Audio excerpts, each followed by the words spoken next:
네, 그래서 자, 앞 시간에 이어서 모의고사 5회 거래자료 입력 문제 3번부터 할 차례 맞습니다.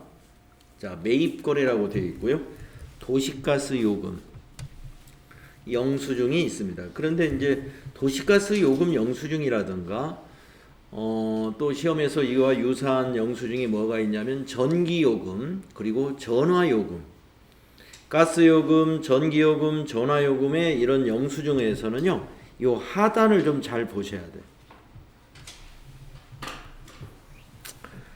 그러면 하단을 이거 보시게 되면은 본 영수증은 부가가치세법 시행령 53조 3항에 따라서 발행하는 전자세금계산서입니다. 이렇게 되어 있죠. 그러니까 이게 전자세금계산서라는 것입니다. 그래서 세금계산서 매입으로 여러분이 유형을 선택해야 됩니다. 자, 세금계산서 매입 중에서 부가가치세를 공제받을 수 있으면 뭘로 하느냐? 51번 유형으로 입력을 해야 된다 하는 것이죠. 자, 회사의 9월분 도시가스 요금 명세서이다. 전자세금계산서 발급분에 해당이 되고요. 작성일자를 기준으로 입력하고 납기일에 보통예금계좌에서 자동이체된 거래의 입력은 생략한다. 자, 자동이체가 언제 되느냐면은 납부 망합일인 10월 31일 날 회사의 보통예금계좌에서 자동이체가 될 건데 그걸 회계 처리하는 게 아니라 작성일자 기준. 자, 작성일자는 여기 10월 22일 기준으로 전표를 입력해라 이런 얘기입니다. 10월 22일 기준으로 매입 매출 전표를 입력해라. 자, 31일 날 통장에서 빠져나가는데 청구서가 10월 22일 날 이 세금계산서가 작성됐으면 우리 회사는 전자세금계산서를 10월 22일 날 받았다고 보는 거예요. 그러면 그 시점에서는 미지급금으로 인식하면 돼요.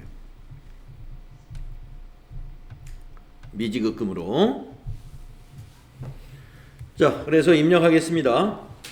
자, 매입 매출 전표 10월 20일 매입 매출 전표 입력 날짜를 10월 22일로 하시고 유형은 51번 유형이 돼야 된다고 그랬죠.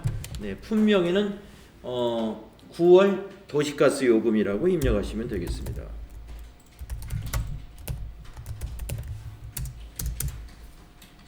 공급가액에는 거기 나와 있죠. 152 500원이죠.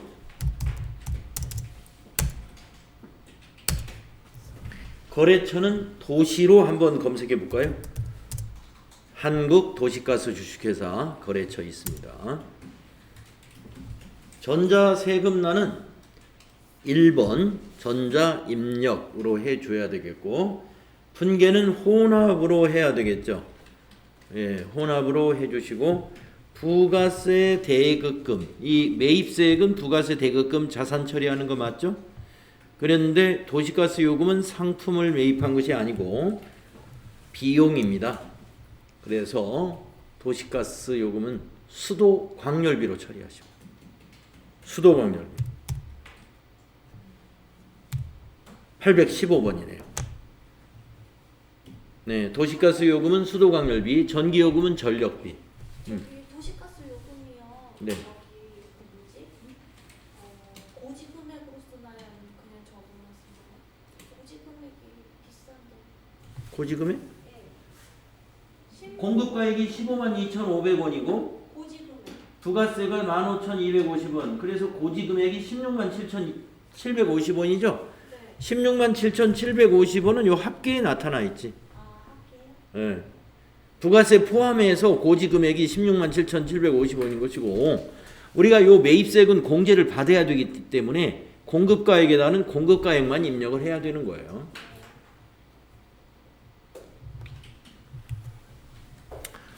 자, 그래서 상품을 815번 수도광열비로 고쳐야 하고요. 세 번째 줄로 내려와서 대변에다가 253번 미지급금을 167,750원 그리고 탭키 눌러서 미지급금의 거래처는 한국도시가스 맞는지 확인하시고 차변 대변 합계가 일치하는가 이렇게 확인하셔야 된다.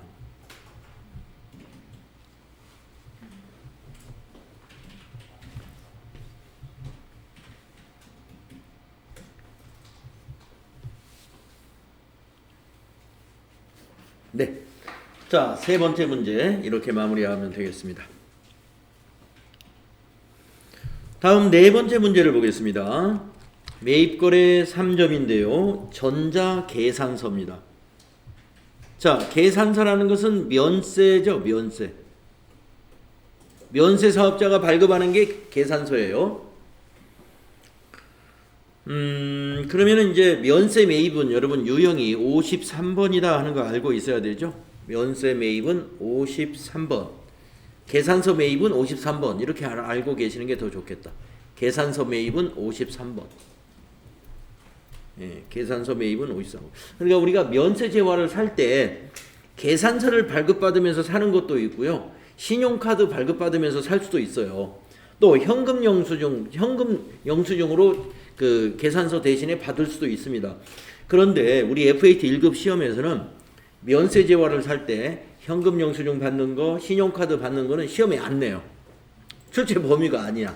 출제 범위가 아니기 때문에 면세로 뭘 샀다 다 계산서 받는 걸로만 시험 문제를 낼 거예요. 딱 정해놨기 때문에 출제 범위를. 그러니까 이제 여러분이 나중에 TAT 2급으로 이제 교재를 바꾸게 이제 공부하게 되면은 면세도 여러 가지가 나와요. 지금 말씀드린 대로 우리가 요 화환을 사고 꼭 계산서만 받는 건 아니잖아요. 현금 영수증을 받아올 수도 있고 신용카드 영수증을 받아올 수도 있는 것이죠. 네, 그런데 FAT 1급은 이것만 시험을 낼 거다 이거예요. 그래서 계산서 매입이다. 그러면 여러분 53번. 내용을 보겠습니다. 매출거래처 직원의 결혼식에 보낼 화환을 구입하고 발급받은 전자계산서이다. 거래대금은 보통예금 계좌에서 이체 지급되었다. 매입 매출 자료를 입력하시오. 전자계산서 거래는 전자입력으로 입력할 것 그랬습니다. 자, 화환을 구입했는데 거래처 직원 결혼식에 보낼 화환을 구입했다는 거예요. 그러면 이건 접대비입니다. 그래서 차변의 접대비, 대변은 보통예금 이런 분계가 돼야 되겠네요. 예, 비용 발생 차변이니까 접대비를 차변에, 대변에 보통예금 서울은행. 자, 분계는 혼합으로 해서 그렇게 해주시면 되겠습니다. 자, 날짜는 작성일자로 입력합니다. 10월 23일로 매입매출점표 입력하겠습니다. 10월 23일로 매입매출점표 유형은 53번. 53번. 품명에는 그대로 쓰시면 돼요. 축하화환 3단.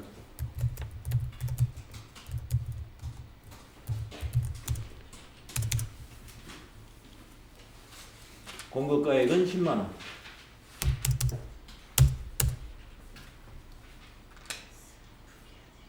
거래처는 공급자가 성도화원. 전자세금은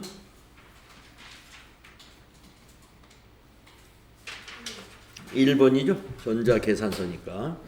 분계는 3번 혼합. 자, 상품을 뭘로 바꾸느냐? 접대비. 813번 코드로 접대비로 바꿔주시고, 내려와서 대변은 103번 보통예금이고, 은행은 서울은행이죠. 10만원 서울은행.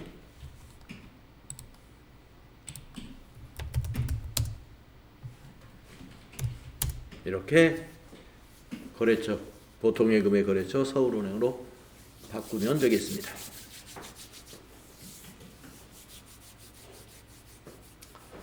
자, 다음은 5번 문제로 가보겠습니다.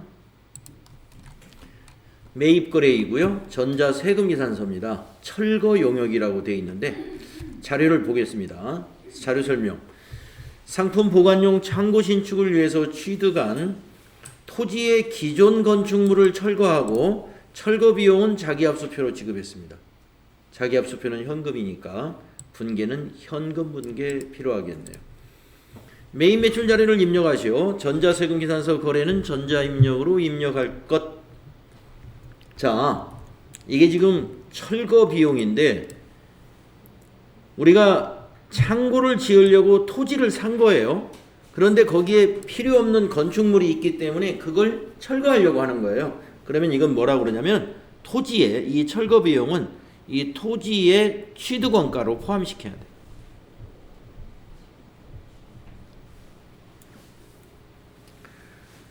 토지의 취득원가입니다. 그러면 토지와 관련된 매입세액은 이거는 공제를 못 받아요. 그래서 이 세금계산서 매입거래는 공제받지 못할 매입세액에 해당되기 때문에 54번 유형으로 여러분이 유형을 선택해야 됩니다. 토지 관련 매입세액은 공제 못 받는다. 이걸 우리가 토지의 자본적 지출이다 이렇게 표현을 하죠. 예, 토지의 자본적 지출, 매입세액 공제를 받을 수 없다.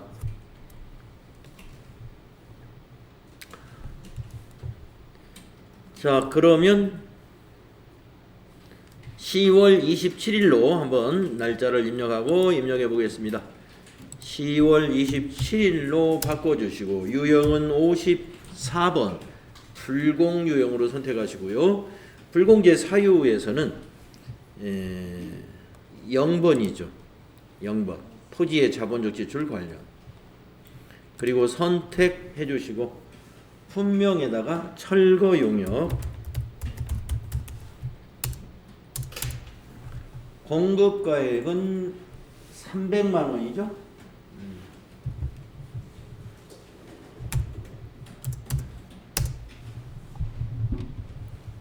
용도 아니 코드, 거래처 코드는 한일 용역이죠.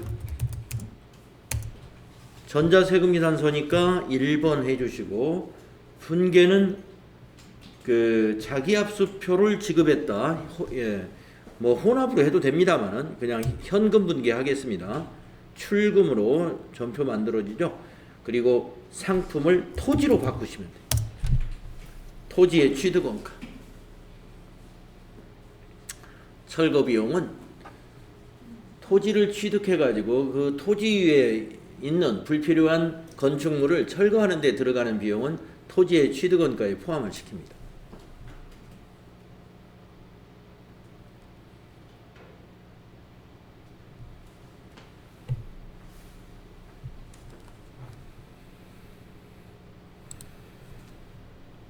네. 그래서 차변의 토지, 대변의 현금 그런 분계가 되겠습니다. 자, 다음 문제는 6번째 문제. 매입거래 3점짜리 보겠습니다. 자료 설명을 볼까요? 영업부서 직원이 회식을 하고 법인카드로 결제를 하였다. 자, 영업부서 직원이 회식한 것은요, 복리후생비라고 하는 판매관리비로 분계하시면 됩니다. 메인 매출 자료를 입력하시오. 자, 카드 거래에서는 말이죠. 공급가액에다가 이 합계금액 입력하셔야 되고, 카드사, 그리고 거래처,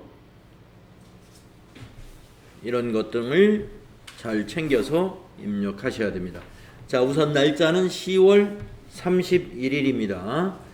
자, 메인 매출 전표 10월 31일로 가야죠. 공제 받을 수 있는 신용카드니까. 만약에 신용카드 매입 중에 공제 받을 수 없는 것은 일반 전표에 입력해야 돼요. 메인 매출 전표에 입력하지 않습니다. 이거는 복리후생비 관련된 거니까 공제 받을 수 있습니다. 자, 유형은 57번이에요. 57번. 카드 과세 매입. 신용카드사. 여기서 물음표 단추 눌러가지고 BC카드 맨 밑에 있네요. 선택해 주시고요. 확인. 품명에다가 회식비라고 해야 되겠죠. 회식비.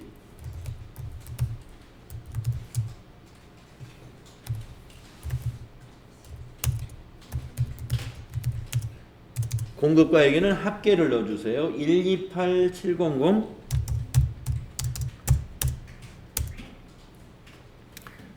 네, 거래처는 이제 여기서는 세화라는 데가 거래처입니다. 식당 이름.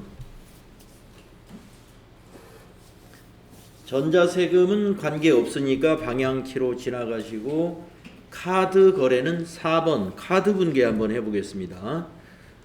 그랬더니 미지급금 BC카드 맞죠?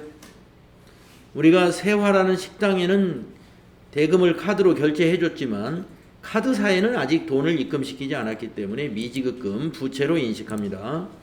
차변에 부가세 대급금 매입세 공제받으니까 맞죠? 그런데 회식비는 상품이 아니니까 복리후생비로 바꾸면 되겠습니다. 811번입니다. 세 번째 줄의 상품을 복리후생비로 바꿔줘야 됩니다. 여기. 네, 이렇게 마무리하시면 됩니다. 다음 7번째 문제. 부가가치세 신고세에 의한 회계처리 문제가 나왔습니다. 자, 보통예금 통장에서 돈이 들어왔네요. 동대문 세무서에서 환급, 이걸 우리가 환급 받았다고 말하죠. 자, 자료 설명을 보겠습니다. 제1기 부가가치세 확정신고와 관련된 부가가치세 환급세액이 서울은행 보통예금 계좌로 입금됐어요. 그러면 보통예금은 이제 차변에 오면 되고, 대변에 올 것이 뭔지 생각해 보면요.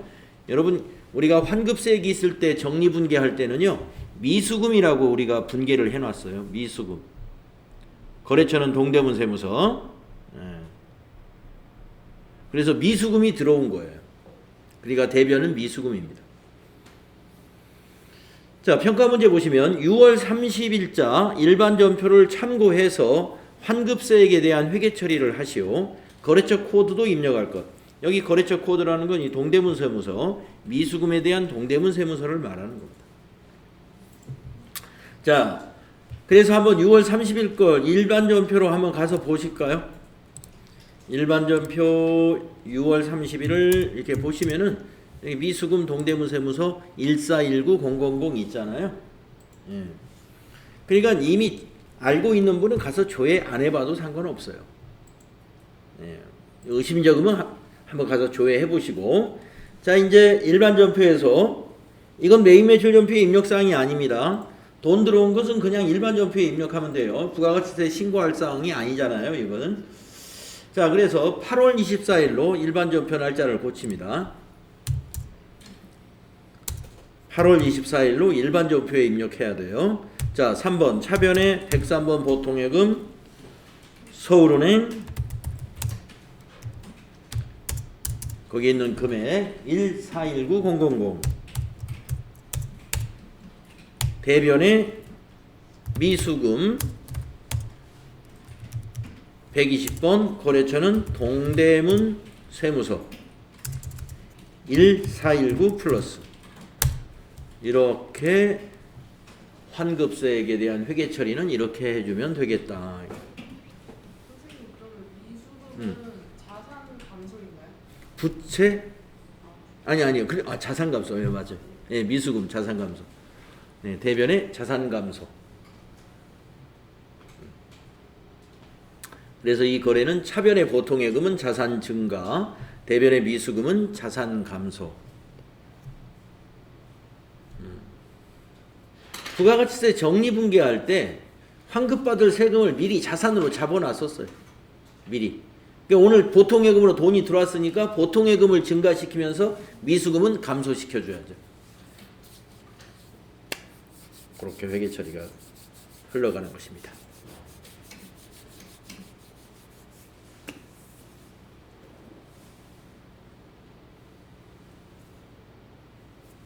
자, 이렇게 해서 7번째 문제가 부가가치세 문제 마지막 문제입니다. 자, 다음 문제로 가보겠습니다. 결산 문제. 네, 결산 문제. 다음 결산 자료를 참고로 서윤의 결산을 수행하고 재무제표를 완성하시오. 제시된 자료 이외의 자료는 없다고 가정하시오. 자, 수동 결산 문제를 풀어보겠습니다. 1번 2021년 12월 31일 현재 보유하고 있는 단기 매매 증권의 내역은 다음과 같다. 단기 매매 증권이 ABC라는 회사 100주를 가지고 있는데요. 21년 12월 31일 날 45,200원이래요. 한 주당. 그런데 평가하기 전에 장부 금액은 370만 원이랍니다. 그럼 한번 평가를 해볼까요? 곱하기를 한번 해보겠습니다.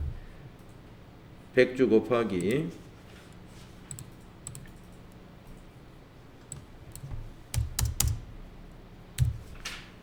45,200원 452만 원인데 평가 전에 장부 금액이 370이니까 얼마가 증가했어요? 한번 빼보겠습니다. 빼기 370만 원 82만 원이 증가했습니다. 가격이 올랐어요. 그러니까 차변에 단기 매매증권을 증가시키면 되겠죠? 82만 원. 그리고 대변은 이것을 우리가 단기 매매증권 평가이익이라고 하는 거 아시죠? 단기 매매증권 평가이익으로 대변을 수익 발생시키면 되겠습니다. 자, 입력하겠습니다. 12월 31일자 일반전표에다가 합니다. 일반전표 12월 31일자에 차변의 단기 매매 증권 82만원 아까 확인하셨죠? 대변에 단기 매매 증권 평가 이익이라고 되어 있어요. 905번 단기 매매 증권 평가 이익 905번 82만원 이렇게 입력하시면 되겠습니다.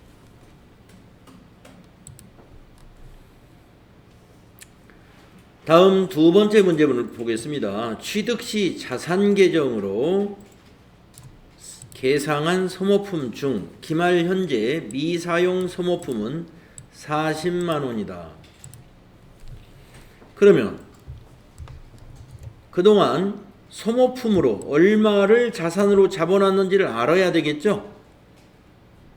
그래가지고 40만 원만 자산을 남기고 나머지는 비용 처리해야 돼요. 이게 분계가 비용, 차변의 소모품 비, 이거는 대변은 소모품, 이런 분계를 해야 됩니다. 금액이 얼마 나올지는 시산표를 가서 봐야 돼요. 40만 원만 남기고 다 비용 처리해야 돼요. 40만 원만 남기고. 자, 그러면 합계잔액 시산표를 한번 가보겠습니다.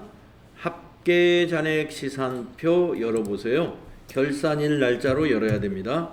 12월 31일로 입력합니다. 자, 소모품 재고자산에 잡혀 있겠죠? 여기 보시면 140만 원이 잔액이 있습니다. 40만 원만 재고기 때문에 100만 원은 사용했어요. 그러니까 100만 원을 비용 처리해라 이런 얘기예요. 그리고 대변에 100만 원을 소모품의 자산 감소로 시키는 거예요. 자, 그러면 12월 31일자 일반전표에 입력을 합니다. 12월 31일 일반전표 차변에 소모품 비 830번이네요. 비용을 100만 원을 발생시키고 대변의 소모품 172번 100만 원 자산 감소를 시킵니다. 이렇게 하고 여러분 아까 합계잔액 시산표에 와서 다시 조회를 해보세요. 그러면 소모품이 40만 원으로 이게 딱 고쳐져 있죠? 40만 원이다. 이렇게 고쳐라 이러니. 미사용한 소모품 40만 원. 그러면 판매관리비에 소모품비는 얼마가 있어야 돼요? 100만 원 가 있어야죠? 밑으로 내려가 보세요. 여기 소모품비 비용 발생 여기 100만 원 와 있죠? 지금 우리가 입력한 분계에 의해서 시산표가 달라졌습니다. 소모품은 40만 원으로 줄어들었고 밑에 비용이 소모품비로 100만 원이 발생되어 있다 하는 것을 볼 수 있는데 그거는 방금 우리가 입력한 이 분계에 의해서 그와 같이 시산표의 내용이 바뀌게 되는 거예요. 그러니까 소모품 정리 분계 문제를 다양하게 문제를 낼 수가 있어요. 그걸 우리가 판단을 잘 하셔야 돼요. 그러니까 무조건 외우려고 하면은 이게 문제가 안 풀립니다. 이해를 하는 게 필요합니다. 잘 이해를 해보세요. 다음에 결산 문제 2번을 보겠습니다. 2번을 보시게 되면 결산 자동 입력에 의한 자동 결산 문제가 나왔습니다. 21년 12월 31일 현재 직원들의 퇴직금 추계액은 2,300만 원입니다. 수동 결산 또는 자동 결산을 이용해라. 자동 결산으로 우리는 하는 것이 더 여러분이 분계에 대해서 신경 안 써도 되고. 자, 다만 자동 결산이라고 그래서 퇴직급여에다가 요 2,300만 원을 다 무조건 입력하면 안 돼요. 왜냐? 이건 퇴직금 추계액이잖아요. 그러면 지금 현재 결산 시점에 우리 회사의 퇴직급여 충당 부채가 얼마가 있는지를 봐야 됩니다. 없으면 이거 다 입력하면 됩니다. 그런데 만약에 1,000만 원이 있다. 그러면 1,000만 원 빼고 입력해야 돼요. 그래야 퇴직급여 충당 부채가 2,300만 원이 돼야 되니까 몽땅 입력하면 안 돼요. 자, 아까 열어놨던 시산표로 다시 가보세요. 합계전액 시산표에 비유동 부채로 내려가 보세요. 저 밑에 비유동 부채 비유동 부채 퇴직급여 충당 부채 잔액을 보면 1,300만 원이 여기 잔액이 있다는 것을 알 수가 있죠. 그러면 2,300에서 1,300이 이미 있으니까 1,000만 원만 입력해야 된다. 추가로 설정은 1,000만 원만 설정하면 2,300으로 퇴직급여 충당 부채가 인식이 되니까 1,000만 원만 입력해야 됩니다. 어디다 입력하느냐? 자, 전체 메뉴에 나가셔가지고 결산자료 입력 여기 위치하시죠? 결산자료 입력 1월부터 12월로 날짜 기간 입력하시고 이러한 팝업 창이 나오면 그냥 확인 누르면 됩니다. 퇴직급여를 찾아가는데요. 퇴직급여가 여기 잡비 바로 밑에 있어요. 퇴직급여 괄호 열고 전입액이라고 하는 거 있습니다. 거기에 이 셀에다가 입력을 해야 돼요. 1,300을 빼니까 여기다 1,000만 원만 입력하면 된다 이거예요. 1,000만 원만 여기다 입력하시고 바로 여기 이제 전표 추가를 누릅니다. 자동 결산할 사항이 요거 하나밖에 없잖아요. 그러니까 바로 전표 추가 확인. 그리고 닫고 나서 합계전액 시산표에 가서 다시 한번 조회 눌러볼까요? 그러면 퇴직급여 충당 부채로 한번 내려가 보세요. 이제 2,300만 원으로 퇴직금 추계액하고 똑같이 됐죠. 퇴직금 추계액이 퇴직급여 충당 부채가 되도록 만드는 거예요. 결국에. 이 분계는 어디에 와 있냐면은 일반 전표 조회를 눌러보면 여기에 와 있어요. 조금 전에 전표 추가 눌러서 만들어진 전표가 바로 이겁니다. 차변의 퇴직급여 1,000만 원, 대변의 퇴직급여 충당 부채 1,000만 원. 이 회계 처리에 의해서 퇴직급여 충당 부채가 2,300이 되게 된 거예요. 그 이후에 상품 매출원가 분계는요. 그 결산자료 입력에서 기본적으로 항상 이거는 넘어와요. 그래야 손익계산서에 매출원가가 들어갈 수 있죠.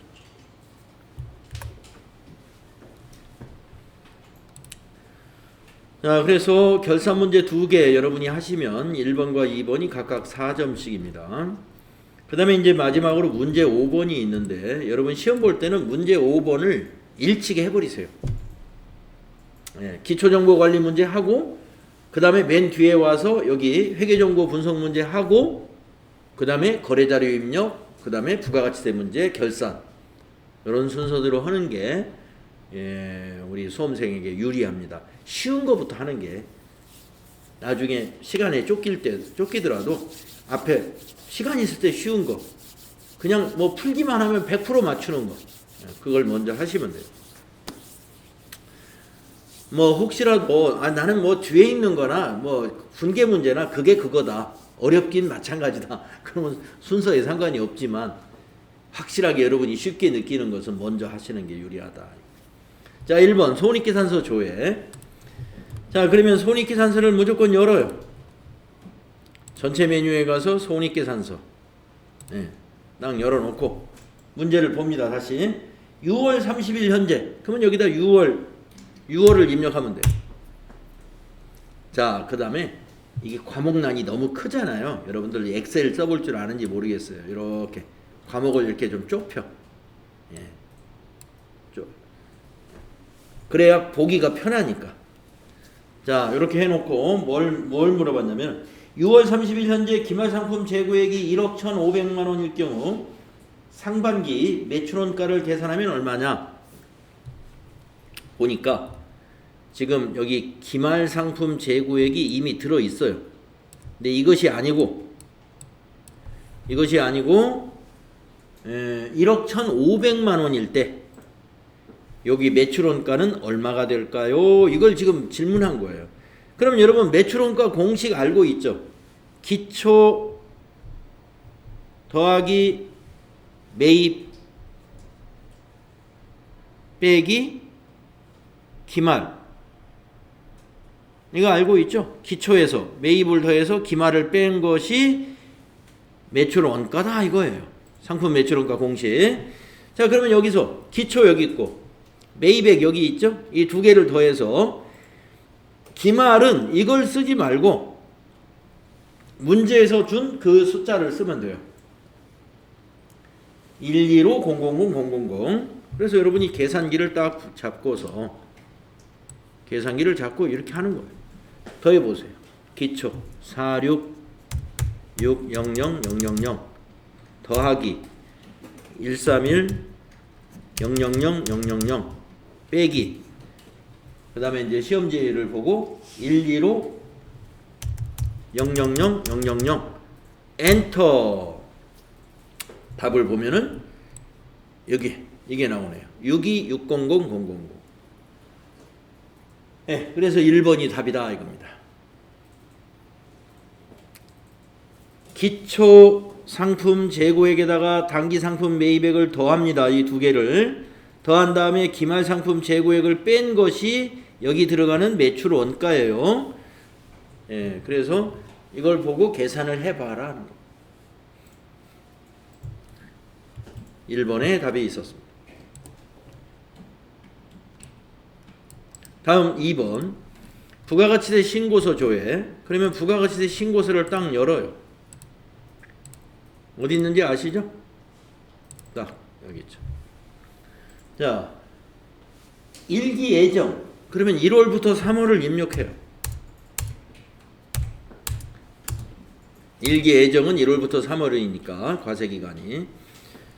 저장된 데이터 불러온대네요. 확인. 마감을 미리 해놨어요. 거기 시험 출제위원이.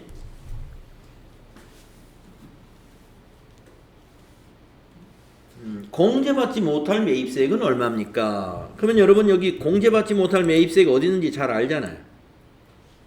여기 있잖아요. 이거 125,000원 16번에 있죠. 16번에. 자, 125,000원 2번이 되겠습니다. 매입세액의 16번에 보면 여기에 공제받지 못할 매입세액이 표시가 되어 있죠. 이렇게 장부조회에서 답을 찾는 것이 바로 회계정보 분석 문제입니다. 그래서 여러분들 앞 시간에서 어제죠. 여러분들 회계정보 분석에 관한 시험 봤잖아요. 제가 막 장부조회하는 걸 일부러 많이 냈죠. 그게 다 회계정보 분석 능력 단위의 공부 내용이에요. 이것저것 볼 줄 아는 거예요. 회계정보를 볼 줄 알 수 있는 능력. 뭘 고치고 개정 과목의 이름을 고친다든가 적요를 추가한다든가 뭐 거래처를 등록할 줄 알아야 된다든가 이런 것들이 다 회계 정보 관련된 그런 것들입니다. 자, 그렇다면 이제 이렇게 해서 우리가 모의고사 5회를 끝냈습니다. 그동안에 많이 실력이 늘었을 거예요. 시험이 어떻게 출제되는지 충분히 감을 잡으셨으리라고 봅니다.